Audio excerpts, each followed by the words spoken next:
So Richard Ivry is going to talk about embodied decision making, system interactions in movement execution and action selection. Rich, I'm going to give you a hard time. Oh, it's off this one. There you go. Thank you. Well, thanks for having me here. When they said they were adamant about the 45 minutes, too loud. Am I too loud? I feel too loud. No, not too loud at all. All right, well, when they said 45 minutes, be strict about it, I chopped my talk in half in that first part. Embodied decision making, I chopped that right out of there. I'll say 30 seconds about it at the end there, but instead I'm going to really focus in, I'm going to just hone in on this systems interaction and sensory motor learning idea. And maybe it sort of picks up where Alfonso gave his final comments to the last talk about, I'm going to talk very little bit about the brain, but I'm going to try to really hone in probably to a greater degree than you want on this notion of systems analysis. And that's why I actually gave it the real subtitle here about everything you didn't know you wanted to know about sensory motor adaptation. So that's what I'm going to tell you about today. And I'll start with this slide that I just love, okay? It's showing over 100 years' time the, is there a pointer, a laser? Is that what this is? Maybe. I have one. Basically showing the high jump record over the last 100 years. And you can see, obviously, records, they have to go up, literally in this case. But notice I've highlighted four key moments, right? Now I got to master this one. Okay. 4 key points where there have been disruptive technologies, as the terminology would be these days, where people basically decided to go over the bar in a different way. And I did my graduate work in Oregon here. That's where the Fosbury flop was invented. That was the first high jumper who decided to go over the bar backwards. He was inspired because they actually started putting soft landing pits. That was a very important ingredient there. Notice, though, that innovation, that change in action selection, only led to a small little blip. It was enough to get Dick Fosbury onto the gold medal platform at the Mexico City Olympics. But everything afterwards is actually the same selection, the same motor pattern, but it's actually getting better and better at the execution that actually raises the bar another 6 inches or so, and now we're kind of stuck waiting for someone to come up with a different way to go over the bar there for the next breakthrough there. So this has sort of always been talked about in this classic Fitz and Posner idea about, you know, when we acquire a skill, we have sort of a kind of a selection stage, an early stage, and then we have the execution that comes on. I'm going to be talking more about actually the two of them when they're operating in parallel at the same time. And I'll give a quick here example about, we clearly talk about, you know, high-level basketball playing as a skill acquisition. We make this distinction in the motor control literature quite a bit. Whereas if I learn to play basketball, let's say actually with my young kids, you know, I get them a little hoop in the driveway, they get a little bit taller, I raise the basket on them to make it more challenging. We talk about that as motor adaptation. They're not learning a new skill each time I raise the height there, they're just recalibrating the system. Now, if we travel over to Europe, I understand that in England they have this thing called netball, which has a lot of similarity to basketball, except it's lacking this backboard here. And so now you'd have a bit of a challenge, you know, when you learn to play netball, is that really adaptation for my basketball skills here? Or does that require some sort of strategy change? Do I need to change the whole way that I play basketball? And so that's what we've been looking at. And using very, very simple task, I hope all of you are familiar with this prism glasses I brought for a quick demonstration. This is probably 100 plus years of psychology about a very simple way to look at sensory motor learning. You just simply get a person to point. You put these things on. Well, I'm pretty good. Never mind. I won't even bother with it. I've done it too many times, I suppose. Or maybe I got the control glasses by accident. Anyhow, these displace the world, and usually what you would see is that there'd be a pointing error. I don't fabricate the data there, you can see that. But very quickly you recalibrate the system. So this is how people have studied sensory motor adaptation. It's a very implicit process, and that's usually demonstrated by the fact that I can take the glasses off, I know that the glasses are off, and yet I'll still have to unadapt. I'll have to go through that process all over again. Now in the lab, we make it a little bit more challenging. Rather than using a simple translation, we've been using a visual motor rotation.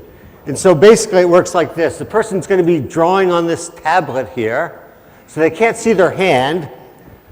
So they don't see their hand. They see a starting position, a single cursor representing their finger point. A target appears at any position along this curve. They're told to just reach for it. Again, they don't see their hand, they just see the red dot, but they see that they're reaching directly to it. To do one of these rotations, though, we would simply displace the cursor in a different direction. And so that's what we mean by a 45-degree rotation. And then the adaptation process would be that through successive trials, the person would start to reach over in this direction so that the target goes directly to the location. Now, this has been a model task of sensory motor learning, hundreds of papers. This is just showing one particular data set. Here's where the person's reaching at baseline before the rotation's introduced. This was a 25-degree rotation. So initially there's an error. Over time, the person adapts. And then the classic after effect. When you turn off the rotation, the person has to unadapt. They have to do that unlearning. And again, it's thought to be highly implicit. It's thought to be this recalibration of the execution system with any minimal contribution from processes we might think about in terms of action selection. And I've been interested in it because it's highly thought to be cerebellar dependent. It's kind of the classic case of cerebellar-based learning. This is, again, just one particular example. There's many in the literature just showing that individuals with cerebellar degeneration, or what we call cerebellar ataxia, they fail to show much adaptation in these sorts of tasks.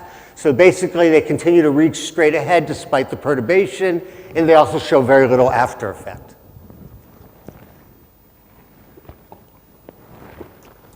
And this is just kind of a flow diagram of kind of the current state of thinking about what the processes or computations might be involved in particular, what the cerebellum might be doing in this role here. It's the idea that there's a motor command that's going to activate the motor system. That's going to generate some sensory feedback. But there's this notion that in addition to this motor command, an efference copy, a model of those motor commands is sent to the cerebellum. And the cerebellum performs this forward model to make a prediction of what that feedback should look like. So now we can get a comparison between the predicted feedback and the actual feedback. And that's what's referred to as the sensory prediction error. If they're in alignment, there's no error. Things are great. If there is an error, it's very useful. It can be used to both online correct the movement by making a rapid adjustment to the ongoing motor system to say things are wrong, you have to correct them.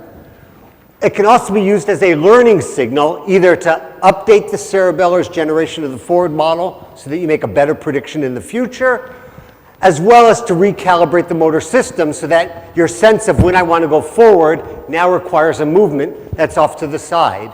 So again, the sensory prediction error basically serves this purpose to recalibrate the motor system, improve the predictions, and also provides this online correction. So just to schematize what we mean by learning from that sensory prediction error to see how that evolves over time, consider this example where the target's straight ahead, a rotation's just been introduced, the person reaches there, the cursor though ends up 45 degrees off to the side, so early on you have this giant 45-degree sensory prediction error. But by recalibrating the system, eventually by the end of training, the person sees the target there. They still intend to go forward there, but the motor system's been recalibrated, so now the hand travels off to the side. But that movement now is associated with the prediction of the feedback going straight ahead, and indeed you have a reduction or a loss of that sensory prediction error over time. So that's the way people think about this sensory motor adaptation from sensory prediction errors. Now, Pietro Mazzoni and John Krakauer asked, well, let's make a little twist on this, okay? Let's see if we can learn in a different way. Rather than through adaptation, let's actually give the person an explicit strategy, okay? So they basically did the same sort of experiment as shown here, but now they told the person, so they went along, they produced the movements before they introduced the rotation. Now they introduced that 45-degree rotation. That's this trial here, the cue the target. The feedback came on 45 degrees off to the side, 45-degree error.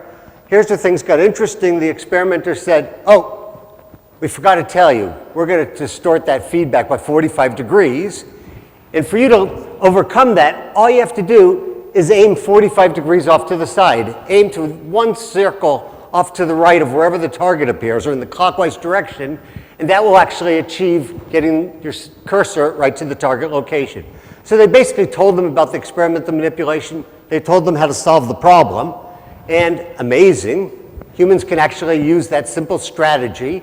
So instead of having to go through this slow adaptation, they showed one trial learning. That's not really that amazing, okay? You tell a person, aim to a circle in the counterclockwise direction to offset this rotation, etc. What's really interesting is that as people did this for another 100 trials, they got worse and worse at the task, okay? So that's really unusual. The more you practice, the worse you get, okay? And you can see that error gets quite substantial. They're perfect on the first trial. 100 trials later, they're missing by about 20 degrees, okay? So what's going on? And the argument here would be that you really have a very stubborn cerebellum, okay? So basically, what's happening in the situation when the person uses that strategy, they start here, they see the target up there, they know the strategy, they've been told, aim over here, and that will make the cursor go to that location, but the cerebellum doesn't seem to know about that strategy. It's this module that's inaccessible to the strategy. It's ignorant of that strategy, and it basically has this instruction. I'm going to move my hand over here. It gets the cursor up there. It says, oops, I've got a sensory prediction error. I've got to fix that. And so what does it do? It causes the hand to start going more and more in this direction, and that's what you're seeing up here, is that you see this automatic correction for the sensory prediction error, even though it's maladaptive in this situation. And when we saw that, we thought, well, that's pretty amazing, okay? Again, you're getting worse with practice. It's probably very frustrating for the participants. You can ask, does this go on forever? Can you ever turn off the cerebellum? Is it going to like keep reaching over there, okay? Turns out that it isn't. If you actually extend this 100 trials and now make it 320 trials of this strategy, you get this interesting non-monotonic performance function. So basically, this is the replication. For the first 100 trials, they're getting worse by about 15 degrees, but then magically, they actually turn around. So at the end of about 300 trials, people are actually quite accurate at this task here. At the end, notice, though, that if you tell them, okay, we're going to turn off the rotation, stop using this strategy, etc., you find that there's this signature that the system is still in an adapted state. So how do you account for that? Well, let's think about what's going on here, is that the system's actually got a problem. It's got two different error signals that it's got to deal with. So consider the situation about the 80th trial. The person's aiming over here. They've been adapted by this automatic cerebellar response so that their hand path is over here. The cursor is always presented 45 degrees from the hand. So you've got an aiming target, you've got the goal, and you've got the cursor. And basically, you see you've got two different error signals here. You've got the sensory prediction error, the difference from where I think I'm going to go to where the cursor is. But I also have this goal error. I have a difference between where the cursor is and what I've been told by the experimenter is my task. The task is hit the target with the cursor. And the idea of the model that we've presented is that you can actually see this non-monotonic behavior as the interaction arising between two processes that are operating on distinct error signals. As I've told you, the adaptation system, this execution system, basically is trying to solve the problem about, did the movement go as I expected it to go? And it's learning with the sensory prediction error. So it's learning with this thing, driving the hand in this direction, the drift here. But there's also a higher level or a goal-oriented system that's basically saying, did I actually select the right action? And the argument was me that it cares about the goal error, the outcome. It's basically saying, look, I've got this strategy to solve this perturbation, but that strategy is not working well, so I've got to change my strategy. And the model we've presented basically says that, again, it's not like first I have one system, I realize I'm doing badly, and then the other system kicks on. It actually works quite nicely to say that these two error systems, these two correction systems, are always operating. They're always operating in parallel, but the reversal emerges because the size of the errors change over time. Initially, right here, there's no goal error, but there's a giant sensory prediction error. But at this point now, the goal error has become quite large and the sensory prediction error is becoming smaller. And it's just the natural dynamics of the system that's going to lead to this asymptotic performance. Yet, you can see that the system's in a different state here, that the adaptation system is still highly adapted, but it's just that the strategy system is offsetting it here to provide these dynamics. And I'll just mention this briefly to reinforce the idea about two distinct systems here. It's across two different papers, so it's not the cleanest comparison, but I'd argue that the pattern is a double dissociation between individuals with ataxia and individuals with prefrontal damage. So again, the black dots are the controls in each group, different control participants. But here we're seeing that individuals with cerebellar degeneration, they don't show a strong drift signature because the adaptation system isn't working well. So they actually perform better at this task than the controls do. In contrast, the people with prefrontal cortex damage, they show hyperdrift.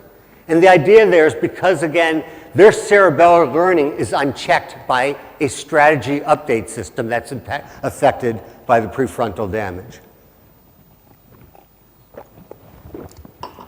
And again, ask questions as I go along if you need to. That's just a sort of my interim summary of that first part. This notion about that, these just really to highlight this point about that, there may be two different error signals operating, and the motor system, or at least this execution system, is operating on the sensory prediction error about did the movement occur the way I wanted to. But of course, there's also another system that cares about am I actually achieving the action I've set out to achieve.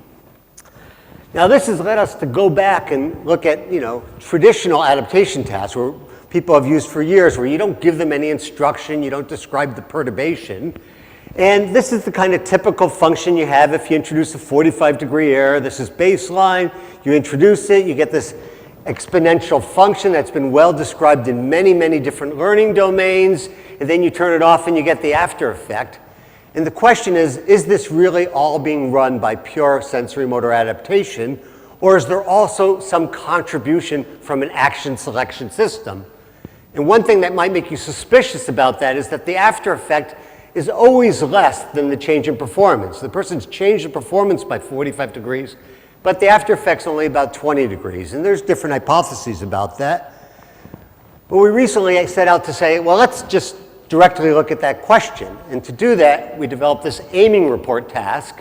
And basically, the person sees the target. And I show the target straight up on top, but on different trials, then it can occur at basically any of 8 locations on the circle. So we're going to sample the whole space. And basically, the person's going to be told, reach so that your cursor hits the target, like in a standard adaptation task.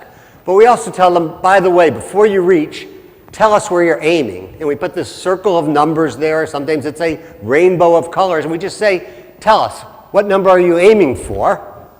So now we can actually get their explicit reports.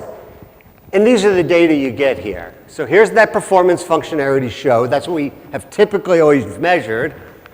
Here's actually, though, the aiming report data. And what you could see is that after you introduce the perturbation, people start aiming. It's very variable at first, but eventually they come up with a good answer, okay? They're aiming about 30 degrees off. So they are explicitly changing their strategy. But notice that over time, that diminishes. And it diminishes because this is the estimated state of the adaptation system. We just take the performance and subtract the aiming report. And here we actually measure that after effect, and you can see that they align nicely. So here we can see that even in a traditional adaptation task where people think it's always been this sort of implicit system operating, and people at the end of the experiment will tell you, no, I was just reaching to the target. It turns out when you probe them continuously, you actually see that there was this explicit sort of strategy. But again, its role gets diminished over time as the adaptation system chugs along. It just it's not capable of operating at this fast rate. It takes a gradual amount of time to achieve its position. Well, that's led us to think about yet a fourth way to look at adaptation. So we're a little obsessive here about this. And the idea here is that notice now in our classic adaptation task, visual motor rotation, a target appears, the person reaches, a cursor's displaced, say by 45 degrees or 20 degrees, okay? Now, those two different systems I described earlier, right? The system that learns about, am I achieving my goal, or am I actually executing the movement properly? In all those experiments, they're confounded, right? Because at least until they started talking about, this aiming strategy business, if I reach here, the adaptation system says, oh, I've got a sensory prediction error. I expected the reach to end there. The cursor's over here. I got to move this way. But the aiming system, the strategy system, would basically come up with the same solution. It would say, oh, here's the target. Cursor's over there. I should aim a little bit off to the right.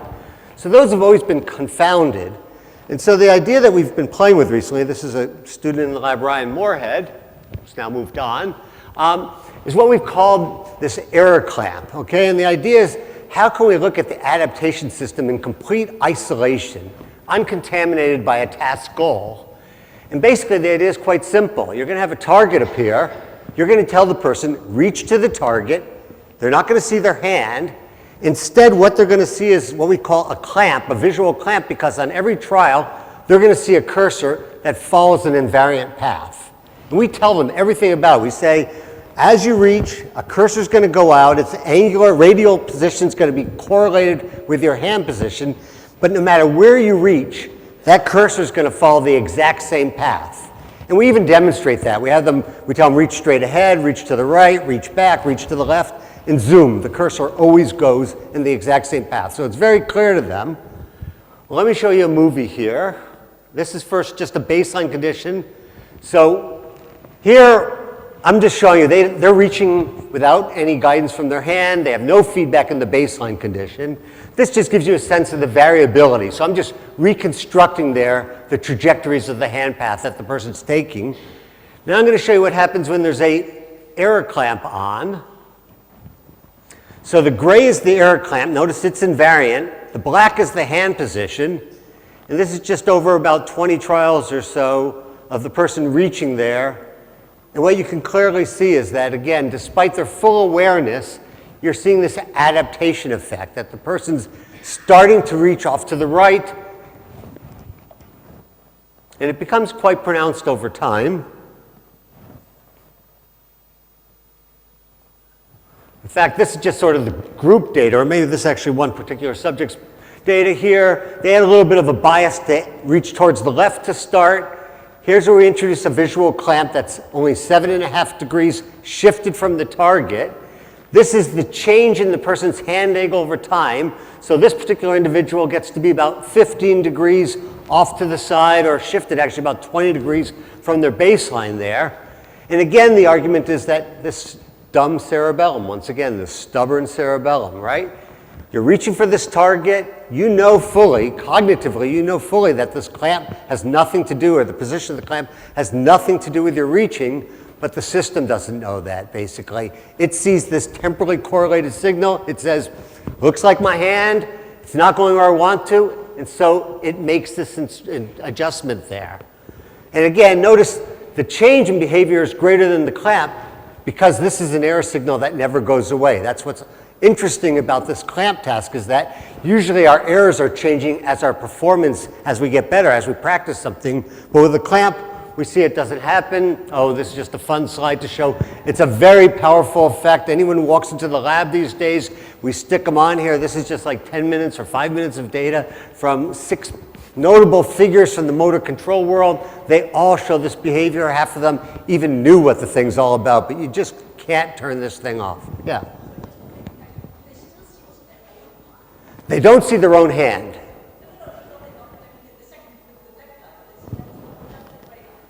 All they see, oh yeah, I'm sorry. So all they see is the gray line. They're told, reach for the target. The target appears at different locations.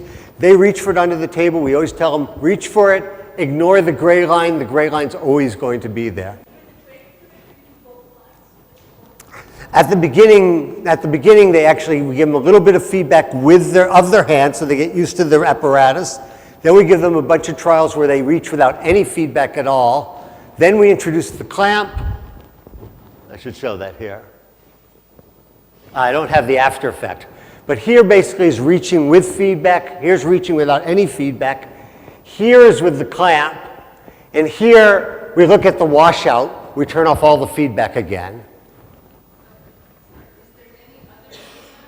The only feedback they have is the targets on the screen and the clamp goes off. No, they hear a bing at the end that says they've reached far enough. So they go whoop, and they hear bing. That's it. That's the only thing they see is they see the clamp going off, and they hear a bing to tell them they've reached far enough, go back to the beginning and start over again. That silly cursor is the only.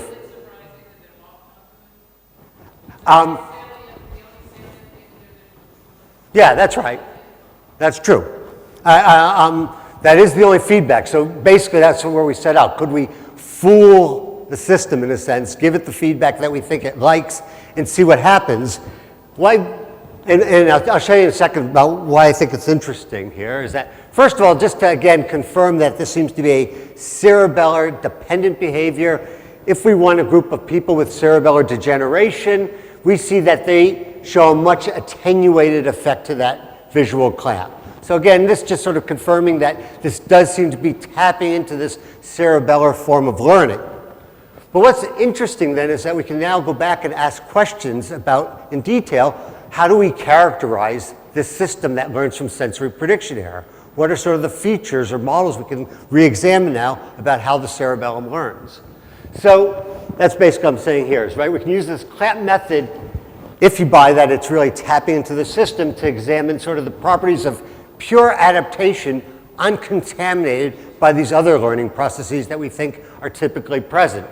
So here's the group function for that 7.5 degree clamp I showed you. We run in a different group with a 15 degree clamp, another group with a 30 degree clamp, a 45 degree clamp, a 60, a 95. It's not until we get to 135 that we actually lose the effect. So that's one thing, that this thing operates over a large range.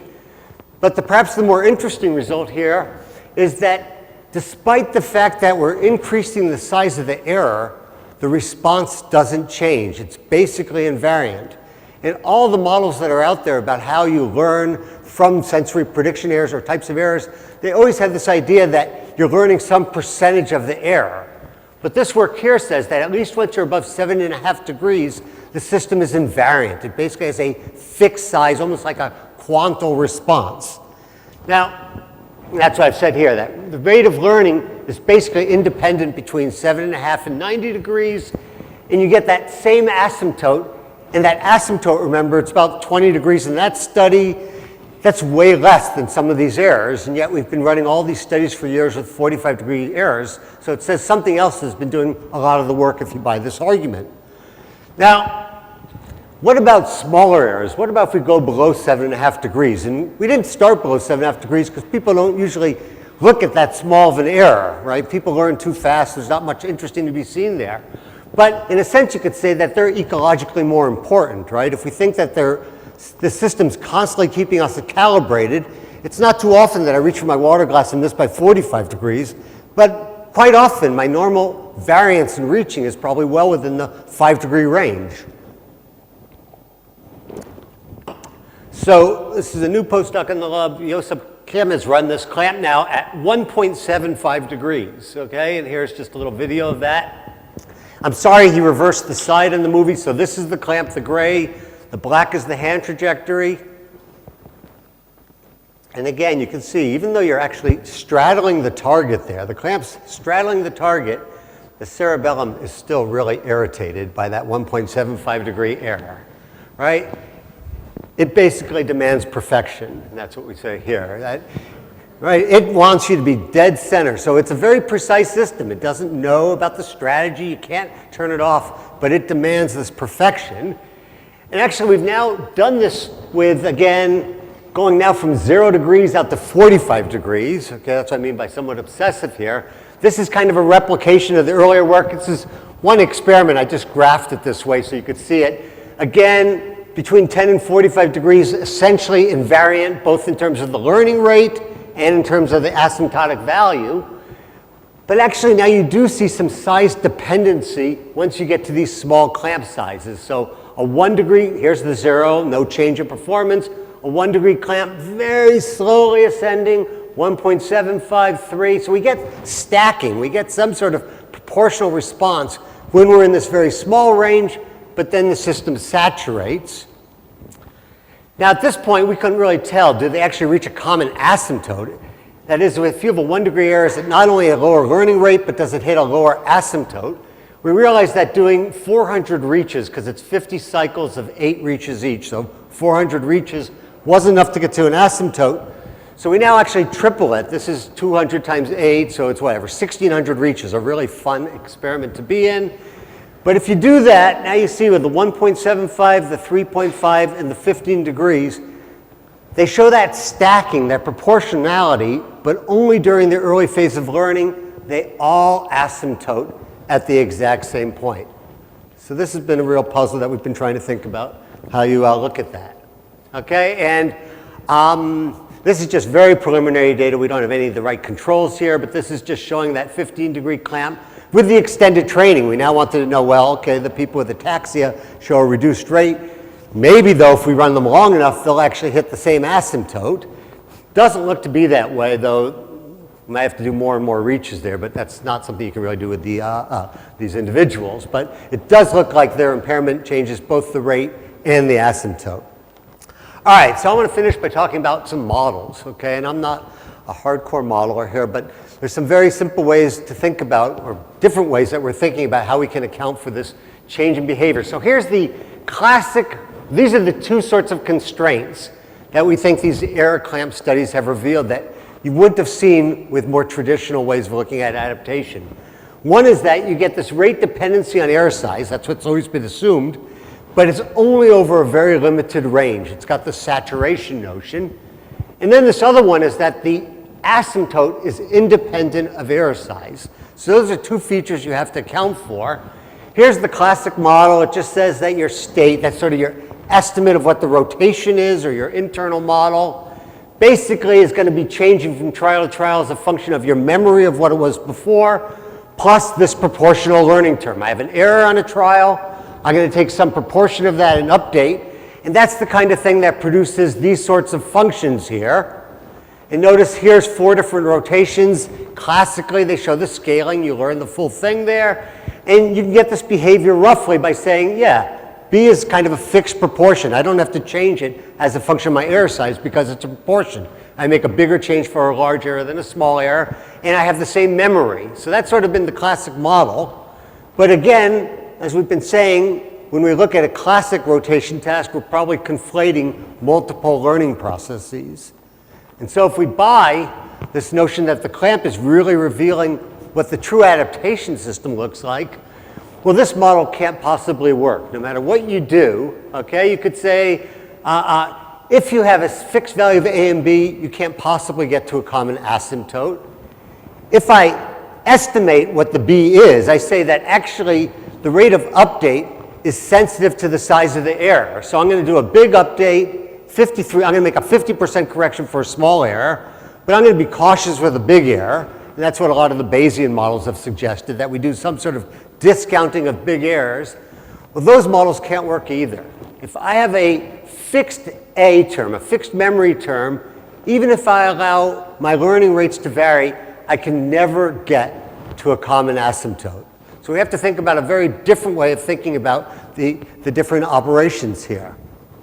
And I'll offer 2 different ideas that we've been working with. You could, well, actually first I'll just say, instead of just having a variable that you're saying that the error change is sensitive to the size of the error, maybe the memory is also sensitive to the error. And that's what I'm showing here. I can make an idealized set of parameter space where I actually can produce our thing, our functions that we've observed.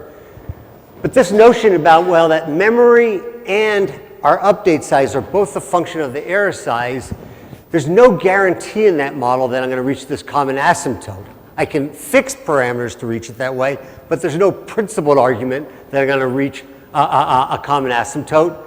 And this model also would have this very strange property to it that you get this very large range of changes in this B parameter even when the system is saturated. That is, We know that the performance looks the exact same for these 3 clamp sizes, and yet we'd still require to have a very large change in the size there. So this has led to us to think about other ways to think about it, and I think they have interesting psychological implications, okay? One is what I'll call the capacity model, and I'm not going to walk through the derivation, but it turns out that if I take the basic state space model and make a few assumptions, one of which is that basically to actually reach a common asymptote, I have to have a common memory, a memory term that depends on the size of the error. But basically, this is the equation we come up with, and it looks similar to our standard model, but it's different in 2 fundamental ways.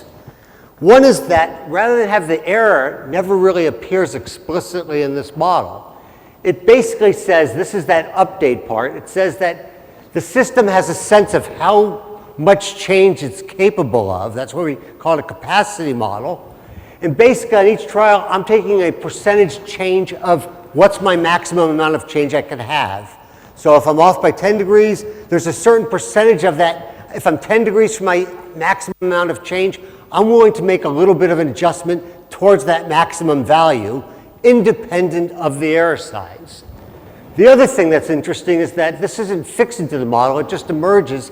It says that our memory term and our error term are coupled together, so that I can actually rewrite the memory parameter, what had been the memory parameter, as 1 minus this other parameter that's representing the error state. I make this a function of the error just to capture the fact that I have this proportional learning for small errors, but then it flattens out. So that's basically a way to capture the idea of this memory change. So this is one way that we could account for the behavior we observed with the clamp.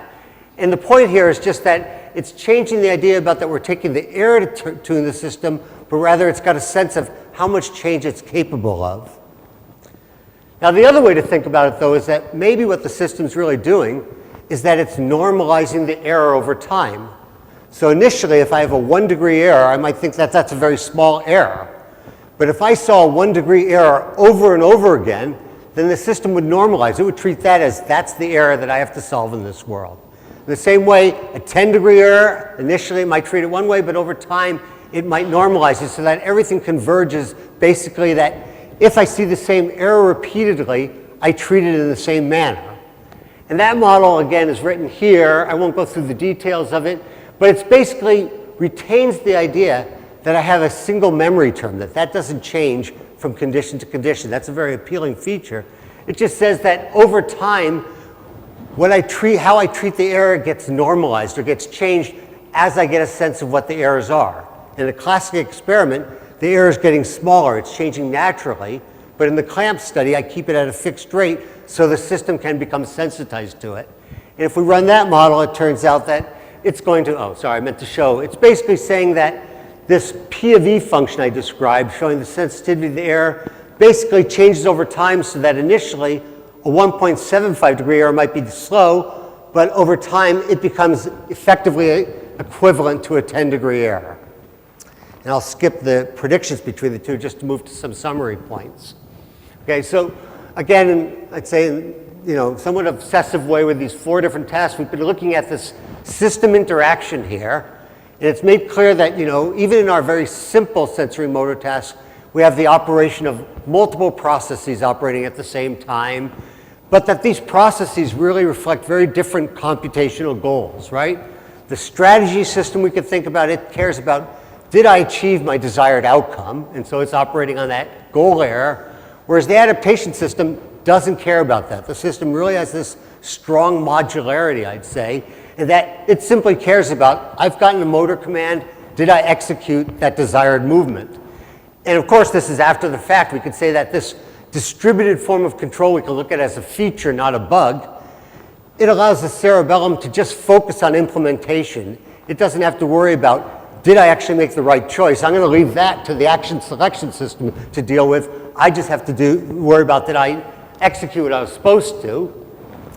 This error clamp procedure sort of allowed us to sort of hone in on some of the constraints on this cerebellar or this sensory motor adaptation system.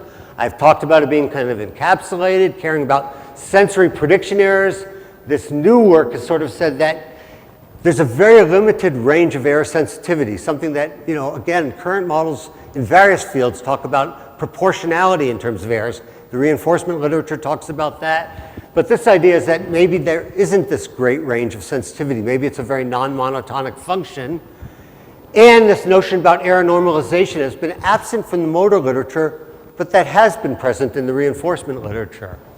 And the notion about that, if this calibration system, maybe the motor execution system, can only really change its behavior over a very limited range, that might tell us about when we have to actually transition from something that I can accomplish through the motor execution versus something that requires some change in action policy. So I'll just end with 3 quick points about open issues, okay? And one is some recent work we've done is making us revisit this modularity question, because it turns out that target size does matter to the at least in terms of the adaptation system. This is using our clamp task, where we have the clamp either it's going to be the same size clamp either outside the target, straddle the target, or inside the target. If the cerebellum didn't care about target outcomes at all, you might expect the behavior to be invariant. But you can see it doesn't care. If it's outside or straddling, it's identical. But if it's fully embedded, you actually get a much lower rate of learning there. And so I won't go through the details here, but basically there's different ways to think about that. The question is it really showing a change in the adaptation system, that it's sensitive to this reward information, or is it again another interaction occurring outside in terms of the sum of performance? But I think this work also is interesting about asking the reverse question. So we've been seeing over and over again that the cerebellum doesn't care about the cortex. It ignores it. It doesn't know about strategies and goals and things like that. But we can ask about the reverse question. That is, how does the cortex exploit information coming out of the cerebellum? And of course, this is of interest to me because of this cognitive cerebellar revolution that's been going on for 25 years with all sorts of ideas about cerebellar contributions to schizophrenia or autism or a host of things, right? Certainly from the neuroimaging literature. And I do want to point out that the individuals with cerebellar degeneration do show a dual deficit. If we do that aiming task with them, so here's the performance in a typical rotation task, much lower. That's what we've seen many times in the literature. But if we actually asked them to make the aiming reports, we might have expected they'd be perfectly good at that they could use the strategy. But they're actually quite poor at that. So they show this dual deficit. And so that's sort of another form maybe of a cognitive impairment there. And one idea is that, well, to do something like aim 45 degrees maybe isn't something we can sort of do at sort of a symbolic level, but maybe we have to actually do in kind of an analogical format, like a mental imagery task. And maybe we need the kind of dynamic processing that the cerebellum's capable of to do that sort of rotation.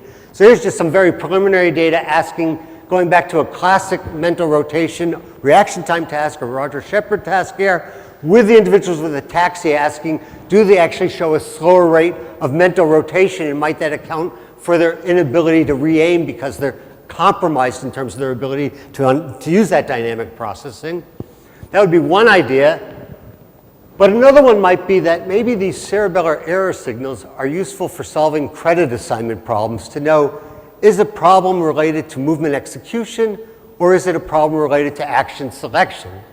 So to take that aiming deficit, right, if I use a strategy to aim to try to solve a perturbation, I have to evaluate, was it a good strategy? But if I have a lot of noise in my motor execution system, then I may have difficulty understanding or attributing that error either to my execution system or to my selection system. And maybe that's an important contribution that the cerebellum is making in general to cognition, about providing information that allows you to resolve that credit assignment problem.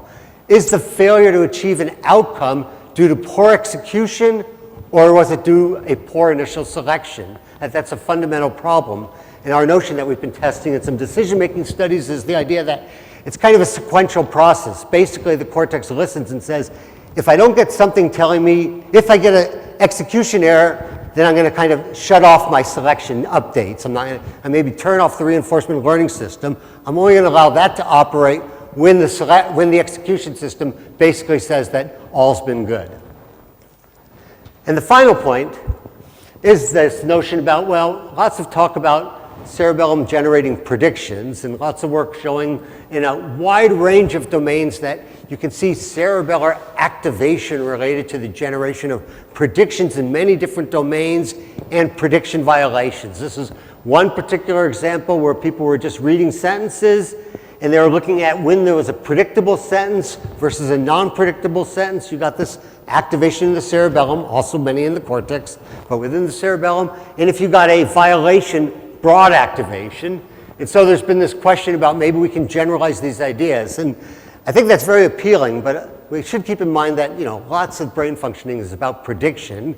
And what the motor system has told us is that the cerebellum really likes these, at least we think about in the motor system, these kind of vectorial or metrical predictions about, it tells me that not only did I miss my target, but I missed it to the right by X amount, and that I have to change for that.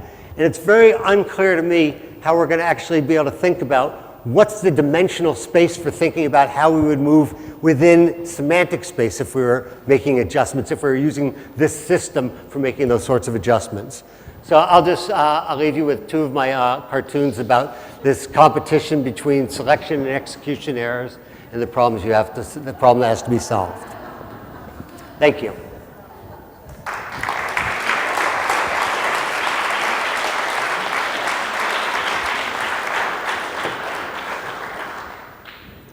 Yeah, I know I'm just starting in the back of the room, so.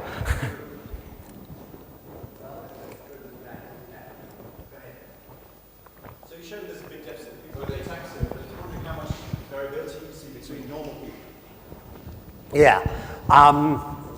This could be irritating here. I'll go back up. So you do see, and that's a real question for us that we've been struggling with. So let's take something like the most robust clamp turns out to be with 3.5 degrees. Okay, I mean, that one across all individuals, it just sort of marches up, okay? But it can still march at a different rate and it can hit a different asymptote. So I would say in a typical experiment, I had the bar graphs with all the dots somewhere, but maybe the clamp average will be about 20 degrees and the range would be something like maybe 10 to 35. Okay, and then the question comes about, how do we account for that, right? That difference. Now, right now, the way we think about the that asymptote is basically, it's that point where the memory right is kind of pushing you back to where you were before, and the error updating is pushing you in the opposite direction. So it's representing the tension between those two terms there. And so it could be something about the strength of memory varies from individuals to individuals, okay? It could be something also, though, about, there's reasons to think this isn't right. It feels intuitively right, all our experiments fail, is to say that maybe it's actually the proprioceptive system. At some point, right, if you're doing this clamp, I'm reaching straight ahead, the clamp is sending me off to the side. At some point, maybe the proprioceptive system is saying, hey, no way, buddy, you're going too far, okay? And so it's actually, maybe maybe it's kind of that Q integration is determining where the asymptote is, and if you thought that was so, then you might think, again, it's individual sensitivity to proprioception. So we haven't been able to get a good experiment on that, but that would be one idea to think about the variation there. Okay. If that was true, though, the one problem with that hypothesis is that it's unclear why you would end up asymptoting at the same place, because big errors should still be shoving you further out than small errors, so you shouldn't get to the exact same asymptote. There should be small differences across the conditions, and we just haven't seen that so far. Whether it's our measurement noise, I can't say. Yeah. Just going back to the Krakauer task where you had explicit instructions to go 45 degrees to the wrong place to be in the right place. Yeah, if you reconfigure that task and you had a cursor that was a line or something of that kind, which kind of represented a tool, do you find that the cerebellar error, the stupid cerebellum, doesn't go online anymore? And yeah, right. I should have done that. No, you're saying if hit it with a yeah, right, boom, yeah, like a sideways stick in your hand. Yeah, only. Yeah. So we haven't done it. It seems like a fantastic experiment. I'm going to try to see what I would predict in that case. So So does it become part of the body schema so that you? So I would expect so. So I think certainly if on the first trial I said, you know, I did a bunch of reaching and said the dot is my hand, and now I gave you a trial. I guess you'd have to establish that the dot is the dot your hand or is the dot the end of the stick, right? Exactly. And once you've got that established, then I think, you know, it will treat the end of the stick just like itself. Right. So that sort of relates to the next question. Do you get a kind of contextual switch like you do with prism adaptation, where as soon as you, if you have two tasks where one requires a 45-degree switch and the other one doesn't, do you find that people immediately can? Yeah. So that's in this question, you mean like a savings sort of notion. Yeah. That's right. So we've done actually quite a bit on this. You know, now that we have these tools to kind of separate what's truly due to the adaptation system and what's due to these other processes, our claim is that our results suggest that the adaptation system has no savings whatsoever.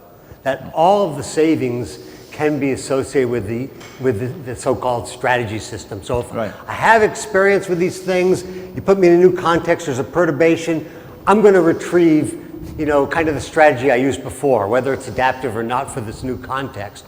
But the adaptation system doesn't show any savings. So if we do these rotations either with our clamp or we do it with small perturbations that you don't really develop a good strategy with, you see no savings from one trial to the next. So another sort of argument we've made about the, I use the word, you know, the dumb cerebellum, but I use dumb in a, you know, a nice sense here, right? That it just basically chugs along doing what it does, and it doesn't have this history. Now that's always a puzzle whenever I say that the cerebellum has no memory except for its last state, because you think, well, wait a second, how come I remember how to ride a bicycle? You know, that classic example, after 50 years, I still remember how to ride the bicycle if the cerebellum has no memory. And the paradoxical answer, and not very satisfying, is that it's because you haven't done anything similar to riding a bicycle, so that it's been left in that state for 50 years. And if I'd done other things that approximated that state, I would have forgotten how to ride the bicycle. But it's still at the state it was at the last time I was in that context. And one final question. If you change not the direction, but the distance relationship, so that for a short movement you get a longer movement, do you find a similar story unfolding there? We haven't done anything systematic there, and we should. That's to look at people are doing it in the force field world now and seeing similar things about this sort of saturation idea. I don't know about the asymptote part. I've shied away from gain, but I'll think about it now, because gain usually people learn so fast. Yeah. There's almost no window in there to like really observe the process. But you can make a bigger apparatus, right? So yeah. But that certainly would be good to see how general these principles are. Yeah.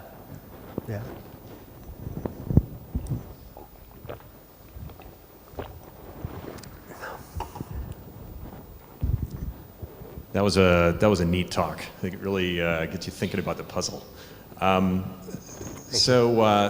Just looking at the capacity model that you came up with, that's sort of a clever way of getting an asymptote that still initially shows some dependence on the sort of degree of angle. But there were a couple of things about it that seem left out. So the one question is, why is it that particular angle? In other words, the model itself doesn't really have, I mean, that's sort of a free parameter, right, about what you would set to the asymptote value. But that might actually be relevant in some way, right? So, I mean, these are movements that are laid out in sort of an ordered grid of trajectories. And it may be that specific angle that it asymptotes to has some kind of functional relevance, or there's some clue there about what's going on. But I also, maybe I'm hallucinating. Let me just answer that part first, just to say, it's true that we can see shifts in this for the whole group. So for instance, the kinds of things that work is to run this really long clamp. Notice actually between that study and this one, there's quite a shift, okay? Well, there we kind of gave them we gave them about 2 seconds between trials. We held the feedback at the end location for 1 second, kind of a leisurely pace. We thought it was a good pace. Here, to get in 2,000 trials, we had to speed things up, okay? So there's no intertrial interval, and the feedback just flashes off once you reach the end. And that produces this boost here. So there are certainly ways to boost that asymptote up and down. So you can actually systematically change with that asymptote. You can change it, but for a given size error, my claim would be that they're always going to converge to the same point. But where that point is going to be context dependent. Okay. Now, there was, I thought, a slide where if you had a sufficiently large angle, it would start to go back down. Did I imagine that? Or like 135 degrees or something like that? Oh, the clamp didn't work. Yeah, the clamp didn't work with 135 degrees. So have you looked at that more to see whether or not it kind of, if you have smaller transitions, it sort of goes up to the asymptote faster, but then at some point systematically it starts to go down, or is it sort of, it's outside some critical range and then it doesn't apply? Yeah, so of course when we did this experiment, and we've set it aside, but we need to go revisit it, I didn't really expect 90 degrees to do anything, okay? I mean, if you think about tuning functions and things like that, these are about pushing the limits of what you'd expect. So I'm a little puzzled by the whole 90-degree story, and I've set it aside looking at the short ones and so forth. Here, the question would be, is it about the angular size there, or is it the fact that the hand's actually, the cursor's going in the opposite direction of the hand? And this is where we thought about some of the things that Mel was talking about there. Again, if I'm moving some sort of lever, pulling back on something to make something go forward, would I see some sort of reversal there? So I don't have any answers to that. We just want to make sure that we could actually break the clamp. I think we thought we'd break it at this point. Broke it here. We don't really have a good story to tell on that side because we got much more interested in what we thought were more ecological errors. But this is certainly a puzzle that has to be worked out. I mean, it's not exactly the same as phase wraparound or something like that, right? Because it's not a big enough angle for that to apply. So it has to be... Well, this is the only clamp that we've really tested, right? Right. Well, I'll say two things. That we've tested where the cursor is going in the opposite direction. People have certainly done lots of experiments with mirror reversals, okay? And there's an ongoing debate about is mirror reversal, using the same processes as adaptation.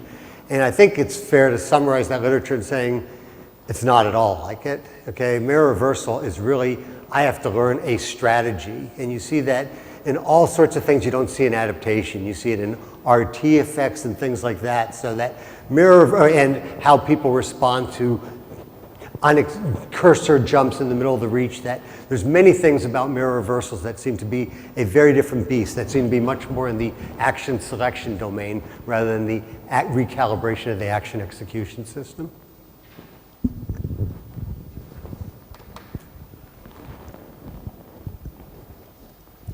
Thanks, exciting work. I'm still puzzled about this clamping thing. So if you expose people beforehand, you don't do any adaptation yet, but you make it clear that they learn that it's basically uncorrelated. Is it possible that people then ignore it? Yeah. So basically you just move it and they really see that it's not, it's always like basically, it's synchronous, but it's always like whatever, 15 degrees off, right? Yeah. So to this point, all the experiments, it's temporally correlated, okay? Yeah. No, but I mean, you keep it temporally correlated, right? But people really learn beforehand that it's nothing, that it's not informative in terms of space about your strategy, about your trajectory. That's right. So you're worried that, and it's a perfectly reasonable worry that basically, I'm doing this experiment, I'm doing 2,000 trials of it, right? Maybe I'm capable of gating out that signal, but I get kind of lazy, right? And I start thinking it's my hand again because of that temporal correlation. Is that sort of the question? Yeah, so can you learn it beforehand, right? That it's basically not your hand. That's my question. So by demonstrating like explicitly, for instance, the two trajectories constantly, like forever, for 2 days maybe, and then you ask people to come back into the lab. I mean, rather than, it would still be a little bit cognitive, but you've at least learned it, right? You have more practice with it, that it's really not informative. Yeah, so I can only tell you the kinds of things we've tried. So again, we do flash up every now and then the reminder, remember, reach directly for the target. If you debrief people, they tell you that they're reaching directly for the target. That's sort of why I put up that Hall of Fame slide, because half those people have heard about the thing and they just wanted to see what it's like there. So it's, at least phenomenologically, it's a really compelling effect, okay? That, you think you're reaching straight ahead, and then we do the after effect trial where we turn it off. We turn off the clamp and they're shocked at, we give them feedback and they're shocked by how far they go off. So I don't know how to really answer that question. I know that, because we worry about it, first of all, is it a contrived situation? We've done all sorts of probes to say, does it look and smell and feel like adaptation? So it shows the same generalization, the same patient dependency, various things like that. If we do your 2-day experiment, so that was early on, because there's some literature in the in the vestibular ocular reflex literature that says, you get saturation in the reflex because you kind of deplete kind of the plasticity for a day, and then you wait another day and you get more. And so we've tried that with the clamp. We said, okay, let's use the clamp, then bring them back the next day and see can we bump that asymptote up again.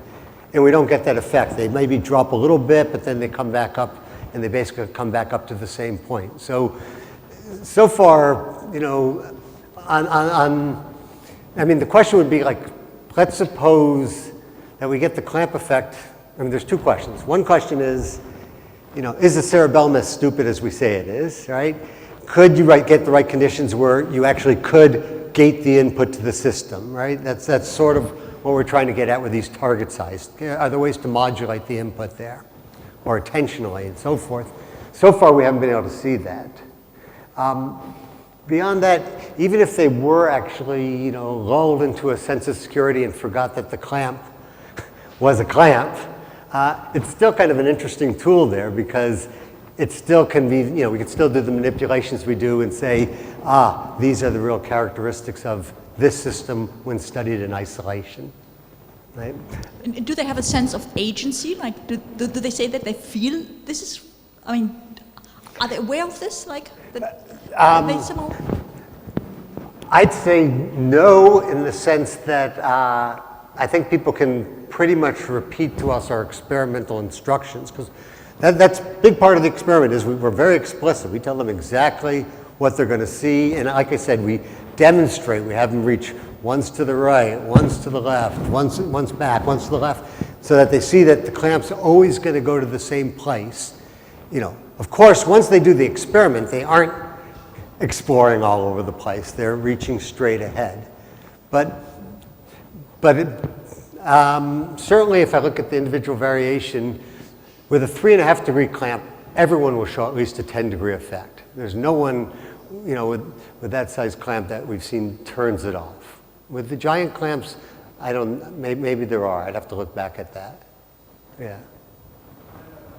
And one other thing that we have played with, but very preliminary, is instead of actually having it temporally correlated, have it come in reverse or have it just jump around its location.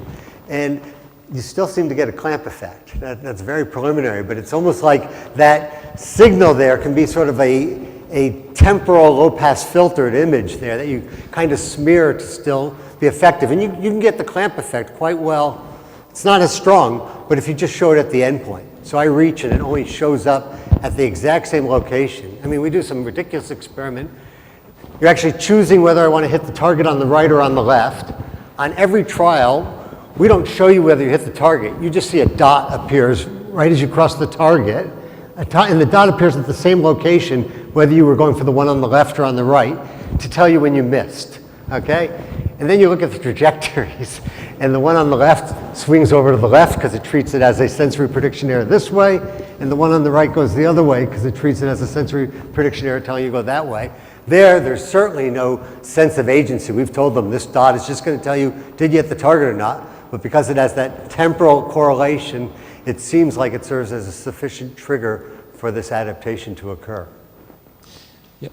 Just a quick clarification question. So are the participants literally reaching straight ahead, or is the target the target could be anywhere, the absolute position of the Yeah, target. in the typical experiment, the target's at 1 of 8 locations. Okay. That's right.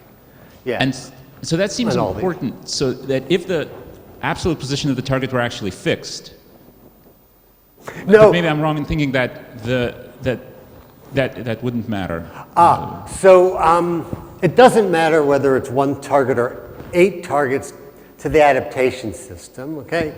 If you're doing a standard rotation study, you'll certainly learn faster with 1 target than with 8 targets. If it's a visual motor rotation, you're going to learn faster because the strategy system, the aiming system, can work things out a lot faster if there's 1 target versus 8 targets. People aren't really good at rotations. They like to think about translations, etc. The adaptation system doesn't seem to care. It learns faster with 1 target than 8 targets because there's less time between successive reaches. And so there's less decay within that system there. There's a time-dependent element to this. But basically, learning, here's the start location. What I learn here has no spread to what I learn here. A little bit of interaction with about 45 degrees away, but training here has no effect there. So we can run the experiment with 3 clamps. We can run it with a 30-degree clamp here, a 3-degree clamp here, a 2-degree clamp there. As a within subject design, you could do it that way. Because a puzzling aspect of the visual clamp studies is wondering why isn't the visual system just discounting that information? And you would imagine that if the target were actually fixed, that there were only 1 target, then maybe the visual system would discount that information. But because the clamp is actually quite informative in that, well, it's say 10 degrees off, but it is pointing roughly to, it's 10 degrees off the 1 of 8 locations. So it's it's this is helpful all in with that 1 regard. target. Because we're cranking these people in and they've got busy schedules and they're just visiting the lab briefly and we want to chat. These are all done with one target. Okay. So Interesting. you get the effect 1, 8 targets or whatever. We haven't done anything systematic about 1 versus 8 targets for the zillions of trials to get to the true asymptote. My bet is you'd get to that same asymptote in all cases. Interesting. I mean, yeah, at this point, the only, we can't seem to shut the thing off. I mean, we've put up 2nd and 3rd cursors and things like that to look for this attentional modulation. Okay, this is actually more of an interpretive question, and this is maybe outside of your specific work that you've done, but you're the cerebellar expert. So I wanted to ask you about your view of the role of the cerebellum more broadly in cognition, and the idea that you closed with, that the cerebellum may have a more general role in prediction. At the same time as there's this sort of cognitive revolution in how the cerebellum is viewed, there's also been sort of a shift toward thinking of various other cognitive processes as being more about motor preparation and control. And one example might be language comprehension, in which there are more and more models about how articulatory planning is critical for language for phonological processing and comprehension. So this is sort of just, I wanted to hear your feeling about whether a lot of this prediction stuff that's being shown in cognition is really about motor planning. Yeah, okay. So for those of you who aren't familiar with the cerebellar cognitive revolution, maybe it's not much of a revolution yet, it hasn't percolated out to the masses, but I'd say there was like a seminal paper in '86, which I think said, what was the title of the paper again? Is the cerebellum important for mental skills like it is for motor skills, or something? I was just finishing graduate school at the time, and very influenced by that paper. And so at various points in my career, I've set out to test some new hypotheses about the cerebellum and cognition, usually trying to ground them in the motor world in some way or other. I'll give you one particular example that I haven't quite given up on, but I should. And the idea was that, because I like this dumb system, it would be the idea that as the cortex generates possibilities, the cerebellum sets about preparing how you'd implement that possibility were it to be selected. Okay, so I've called this action-based working memory, kind of drawing on a parallel with the way people think about frontal parietal temporal interactions, right? So to take the classic imaging example, right, the first imaging study, this is your history quiz, was to show, first classic cogneural one was to say, let's compare the conditions about you're going to see a word and you either repeat the word or you see a word and you generate a semantic associate. And in that study there was prominent cerebellar activation, buried, not put in the first study paper on it because it was too complicated.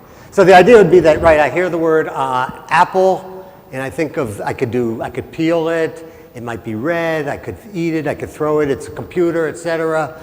I have to say some semantic associate. They're all being generated at the cortex, and the cerebellum, for each one of those representations, starts to plan out what I will do if it's chosen.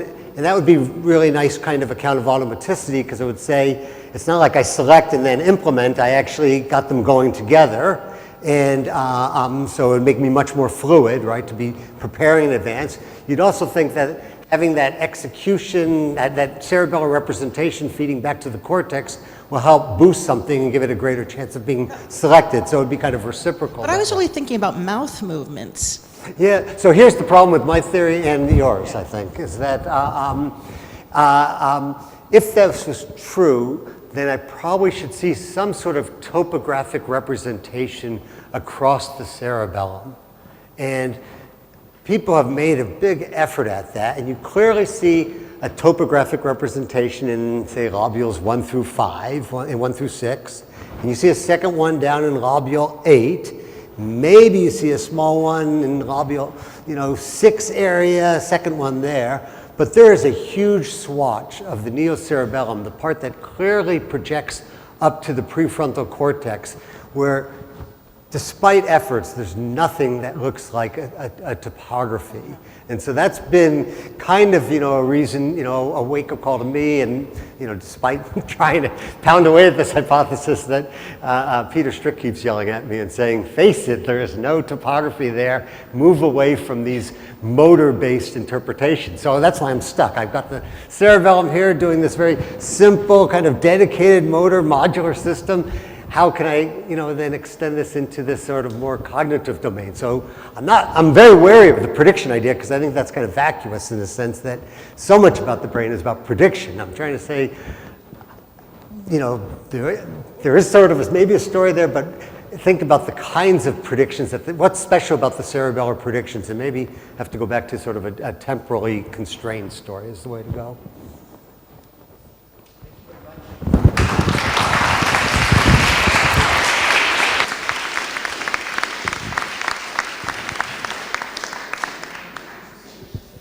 Two speakers this morning, and we're coming back at what time? At 2 o'clock.